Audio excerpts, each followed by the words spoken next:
finishes off in style. India lift the World Cup after 28 years.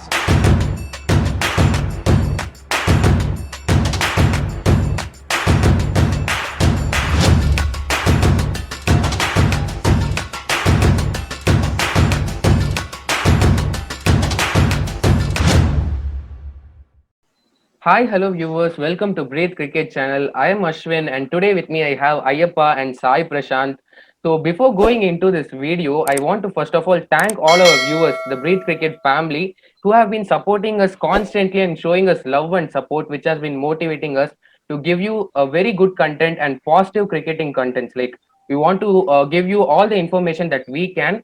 So that's our main goal. Thank you for the support. We have crossed over 10,000 views and also crossed 650 subscribers. It's all because of you. We have been growing constantly and thank you for the love. So, what are we going to see in this video? It's about the India versus England ODI series, which is going to be starting tomorrow, 23rd March. There is actually three ODI matches that is going to take place, and the venue is Pune. All the three matches are going to take place in Pune behind closed bars. No fans are allowed. So, the first ODI will be starting tomorrow. Let's get straight into the video. Ayyappa, the first question is for you. Actually, if we consider the Indian ODI side, we haven't won the past two series against New Zealand and Australia. What do you think the Indian team is missing? We have I had an actually amazing T20 series before coming to this ODI series, ODI match. So India has been in a very good form. Test series also we won. The T20 series we have won. So do you think the side is enough to win the ODI series? Let's know your thoughts.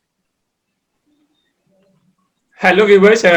Big good evening to everyone. Actually, Ashwin, coming to your question, I don't feel anything lag with the current Indian team because the standing shows that because India are at the number two in the ODI ranking, so that is quite enough to shut the haters' mouth that they are in the weak side in ODI. So coming to the past two series which you have mentioned right now, in New Zealand, what I want to convey is the toss which went unfavorable to India. Maybe that may be the quite reason for our not so poor performance. Maybe that lack of intensity like that. Because in New Zealand we have good conditions to bat second, but what India have to do is they were led to bat first by the New Zealand keeper. So that may be the reason for the series defeat. I guess so because the targets wasn't that much big because only 300, 280 those were the targets set by the India. So that was quite easily achievable by New Zealand side. And when coming to the Australia tour, the situation was quite opposite because in Australia the dew was going to be not going to be a factor anymore. So batting first and setting a good target is the only thing which the team must do while batting first. So what I felt is Australia were lucky enough to win the toss and bat first in the first two games, and only at the third game India were led bat first by the Virat Kohli captain. So that may be the reason I guess so. Australia set targets as 350, 380. So those were big enough for India to chase down, which let our team down in getting a defeat. So I think these two may be the reasons for the recent defeats against New Zealand and Australia. So I don't feel anything lack with the current Indian team. Well, very well said, Ayyappa. Actually, what I feel is this current Indian side is in a very good winning momentum. So, against the number one side, T20 side, such as England, we were able to win and we fought for the series win. It was also 3-2 in this T20 series. And going into the ODI series, I also feel that it will be a very close game, maybe 2-1, like that only I feel, because it's going to be close. And England are currently the number one ODI rank side. So, Sai, I'm coming to you. What do you feel is the England's probable 11? What is the winning combination for them? Yeah, first of all, hi viewers. This is Sai Prashant. Before beginning things, England is always known for their limited overs dominancy. So all the players are limited over specialists. That's what I have in a combination in my 11. Let's get started. First of all, I will open with again the same T20 combination, which involves Jason Roy and Josh Butler. These two guys have been phenomenal throughout the T20 series. And one down, I'll go with Johnny Bairstow, who's a terrific limited overs keeper batsman. And two down, I'll go with their skipper Owen Morgan. And three down, the genuine all-rounder Ben Stokes, followed by Sam Curran and Tom Curran, the Curran brothers, because both of them add some all-rounder advantage to the team. And followed by Moeen Ali, who's a terrific batsman and a great off spinner. And after that, I'll take Adil Rashid. He's been phenomenal and too economical in the T20 series. Because of his economy rate itself, I'll pick him in the ODI series. And then Mark Wood will be my genuine pacer in a 10. And 11th player, I do have a confusion whom to pick. Depending on the circumstances, I'll go with the extra spinner or fast bowler. It will depend on the pitch and other factors, etc. If the pitch is offering some swing and pace, I'll go with Reece Topley. He's a 6 feet 7 inch tall bowler. So he's a genuine left arm pacer that adds to an advantage. That adds an advantage because being left arm Indians, many Indians are right handers. So the angle, as you all know, and the interesting pick is Smart Parkinson. He is the new guy coming into the team. He's just 24 years old. And if you take his career, he has been active on, it seems that he has been active on all social media platforms like Twitter. Since I saw his Twitter profile since from 2012 to till 2021, he has been tweeting everything against India. We will put those tweets. See, he's been tweeting very much against India. So let's see how he performs in the coming match. That's all about England 11. Thank you, Ashwin. So you're saying, let's see if we can talk the talk on the field, huh? Let's see. Yeah. A new player. Let's see if he can talk with the ball. And against the likes of Rohit Sharma, Virat Kohli, I think he won't be able to talk much. And what I feel is England would be missing Jofra Archer. The reason why Jofra Archer isn't playing is he's had an elbow injury, it seems. So he's likely to miss also the IPL, which is a huge blow for the Rajasthan Royals team. So next, let's get towards Ayyappa. Ayyappa, what do you feel is the winning combination for India? And since they have played very well in this T20 series, do you think they will play with the same side, or what changes will you bring? Actually, viewers, we can expect some changes. This is a tough one to answer for me. The hardest decision to make at the moment is to select the playing 11 for India, because when you look at the squad, you can't come to a conclusion easily. That is, the competition which we see out there is highly like all players want to perform for the side and book their spot in the team. So it is at the highest level. So I will answer this, don't worry, Ashwin. So according to me, I'll start with Rohit Sharma and Shikhar Dhawan at the top, because their partnership at the top has been fantastic throughout the years, especially in the 50-over format. And followed by them is Captain Kohli, who is outstanding as always. So then the confusion arrives, because if you want to play KL Rahul at number 4, then the team can't play proper 5 bowlers, because you want to keep Hardik Pandya in the playing 11. So you can't play 5 bowlers. So Iyer and Pant are going nicely at the moment. So you don't want them to drop those guys from your team. So what I would say is, you keep Iyer at number 4 and Pant at number 5, so Hardik Pandya can come at number 6. Then you can play proper 5 bowlers. Like I would say, both spin like in the form of UC Chahal and Washington Sundar, and in the pace department you have Natarajan, Bhuvneshwar Kumar, and Shardul Thakur. So what gives the team a plus advantage is your batting lineup is very strong till number 9, because even Bhuvneshwar Kumar can swing the bat and get some runs on the board. So this would be my ideal 11. So you go with Shikhar Dhawan and Rohit Sharma at the top, and keep Kohli at number 3, followed by Iyer, Pant at 4 and 5. Then you can play 5 bowlers, and also Hardik Pandya can come in with the 6th bowling option and can chip in quite contribution well. So this would be my ideal 11 for the Indian team. Well said, Ayyappa. So the 11 which you said is actually very good. And what other combinations we have is even Shubman Gill can also open alongside Rohit Sharma. He's also a very good opener. We have seen that in the past in Australia, and so he has proved enough. He's a good enough opener. So maybe Shubman Gill, and also Pune is said to be actually a spin-friendly pitch, which will Sai will also tell later in the video. So I feel that maybe instead of Thakur, we can also bring in Krunal Pandya if the pitch is favoring spin. So we have good enough options and backups if you want to fill in the main players. So Sai, let's come to you. What do you think about the weather and the pitch? Let us know about that. Yeah, regarding weather, I saw the IMD forecast do say that it's going to be a little bit cloudy, but no signs of rain will be there. It's going to be a cloudy day with highs ranging at 36 degrees centigrade and lows at 22. So when we start the match, it will be some blazing hot sun out there.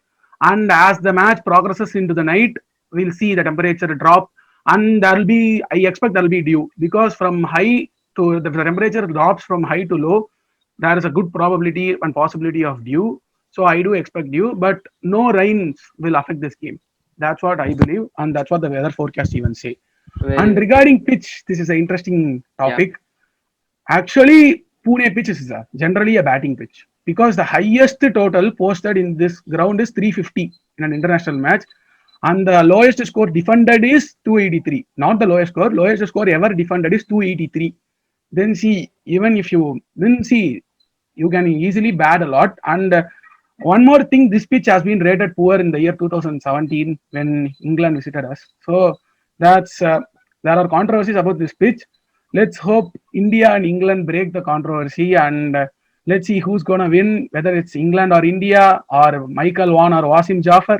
Let's see. If it comes to pitch, we have this guy named Michael Vaughan who puts a tweet, who just takes his phones and starts spreading some news on Twitter and Instagram. Let's see India and Wasim Jafar do give a befitting reply to these guys. Thanks. That's all, Ash. About pitch. Vaughan is a huge fan of Vaughan is a huge fan of Mumbai Indians also, so he'll may definitely bring some Mumbai Indian tweets. Yeah, yeah. He's actually, I think he's applying for some post in Mumbai Indians, like some coach or attendance, something. I don't know. I don't know why he's just praising a franchisee team. As Wasim Jafar rightly pointed out, it's just a shame of being defeated. It's not considering the shame of being defeated by a franchisee team rather than being defeated by an international Indian team. I don't know what makes sense. Michael Vaughan does make sense or he doesn't make sense. I don't know. Viewers, please leave it in the comment section. Does Michael Vaughan's tweet does it make sense or not? Please do leave it in the comments. Yes. Fun is a part of this game now. Everyone has their mouth and they can talk whatever they want, but it's fun. It keeps the competition healthy also. We get something to talk about. As you said, actually, let's get back into cricket. The Pune is actually the average score in Pune is 290 batting first or defending. So it's 290 is the average score there. And as Sai said, that 350 total was also posted by England. So England seemed to have the better in this ground. And since we saw about the pitch and weather, let's get into the toss factor. What can the team do if they win or lose the toss? So actually, there have been 4 games that have taken place in this Pune ground, the Maharashtra Cricket Association Stadium.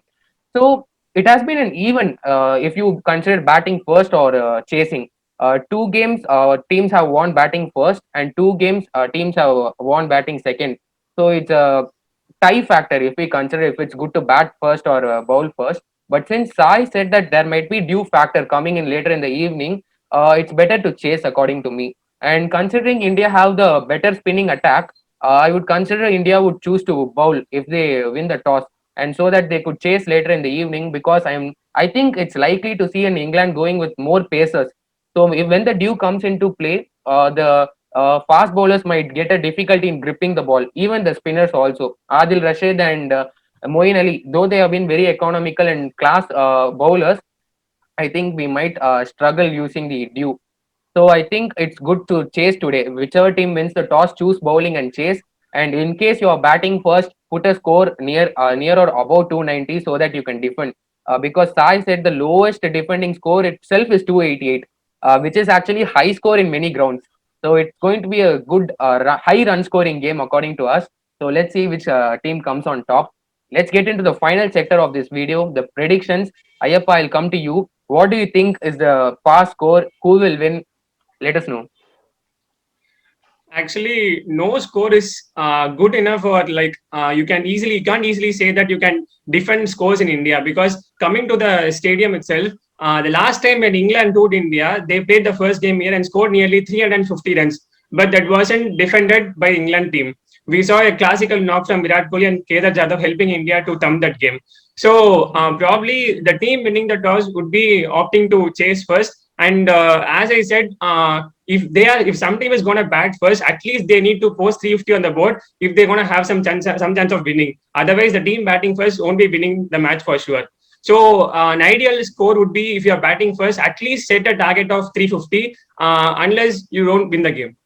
Yeah, because both these teams have a very deep batting order and lot of power hitters. So any score isn't enough according to us, right? Because both teams have a lot of firepower, and in the middle order is also very strong.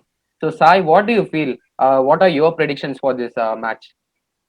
Yeah, regarding predictions and the power score, as I completely agree with Ayyappan, nothing's a power score these days.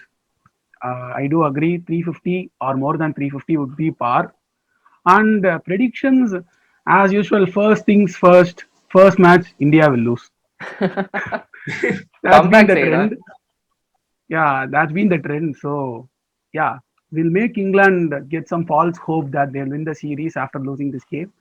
And after that, we'll bounce back and hit them hard, such that they will never forget this defeat. Well said. So, I I predict England to win this match because they are coming after a defeat, and let them enjoy their false hopes and let them get fooled by themselves after winning this match. And I would Enjoyed? like to add one more thing. Yeah. Because since it is a three-match series, the first match is going to be crucial because the team which wins the first match is going to take the upper hand. Yeah. So coming back from 1-0 down to 2-1, it is not going to be that much easy when compared to the previous series because since it is not a five-match series, India need to start well from the first match itself. So what I would expect is at least India gets to a winning note in the first match itself and get the series in their home.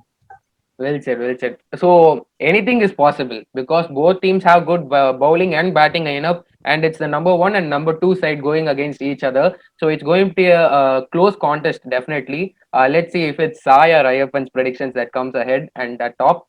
So yeah, viewers, we have concluded. Let's conclude this video. I hope we have given you all the information and you enjoyed this video. And before ending this video, I want to give you a small update. We are planning to start a Telegram channel where we could come in contact directly. We go when watching the match. We have a group, so in that we have fun conversation. Like this bowler is doing well, this batsman is doing well, everything regarding the match. So we want to share our views and thoughts directly to you, and also want to hear from you. So we'll put the Telegram link down in the description. Make sure to follow our Telegram channel also if you want to watch the match along with us. That's it, viewers. Thank you for watching this video. This is Ashwin, Ayappan, and Sai Prashant signing off from you. Cheers. Thank you.